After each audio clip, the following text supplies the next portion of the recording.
Sarah Westwood, found on Twitter at Sarah C. Westwood, joins me most Fridays when we are lucky to recap the week that was in Congress. Good morning, Sarah. How's your Friday going? Good morning. It's wonderful so far. Thank you. All right.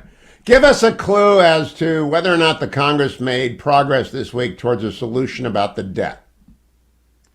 I think one sort of wrinkle in this conversation now is that there's conservatives who are interested in cutting defense spending or at least taking a closer look at the Pentagon's budgets.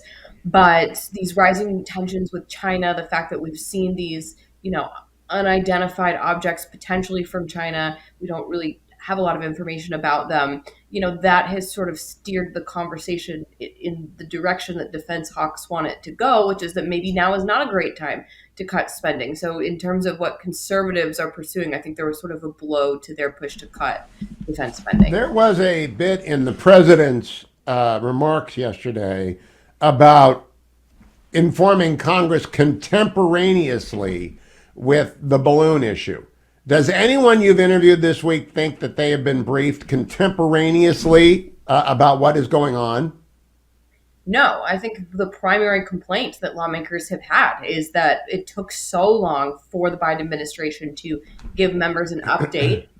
Even then, the information that they originally got was sort of inadequate. I mean, the House lawmakers got an open source briefing a few days ago. They were still waiting on, some more information in a classified setting. Even in the classified briefings, lawmakers have come out with still a lot of questions about the origin of these items. It's unclear, for example, how the Biden administration can essentially rule out that the latest balloons belong to China, but then say that they have, nothing to share about the actual origin of the items. They know some things about the balloons because they're able to make that sort of definitive claim that they're not from China. So then the reasons why they're still withholding what they do know, I think, is vexing to a lot of lawmakers. Vexing is an understatement. They sent Jake Sullivan, the national security advisor, out to talk to Joe Scarborough in a controlled environment in the old EOB. I don't blame him. I did that with Team Bolton and Team Pompeo as well. You go somewhere and they're expecting you not to push too hard.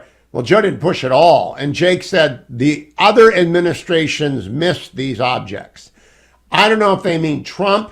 I don't know if they mean Obama. I don't know if they mean Bush. But I know for sure that Ambassador O'Brien and Secretary Pompeo, former director of the CIA, both have told me on this show they never got briefed. So administration means nothing, Sarah. No, it means the DOD, right? Right, but also is that not an indictment of their own intelligence capabilities then to say other administrations missed these because they've been here all along? Well, Biden's been in office for more than 2 years now. So for 2 years, Biden's Pentagon and missed these objects along with, I guess, the Trump administration. And so, it's not like Biden came into office and immediately started taking down balloons that Trump ignored. If they're saying those balloons have been up there all along, then the Biden administration also missed them for a few years. And like you said, anyone who's been in a position of power in the Trump administration has denied ever encountering anything like this in the U.S. airspace.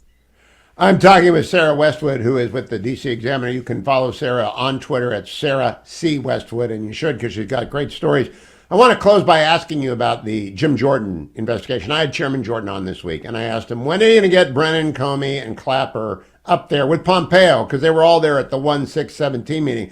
And Jim's, who's a friend, went this way and that way and didn't tell me. Do we have any idea of their hearing schedule and when the witnesses are showing up? Because he sure wouldn't tell me. Has he told you?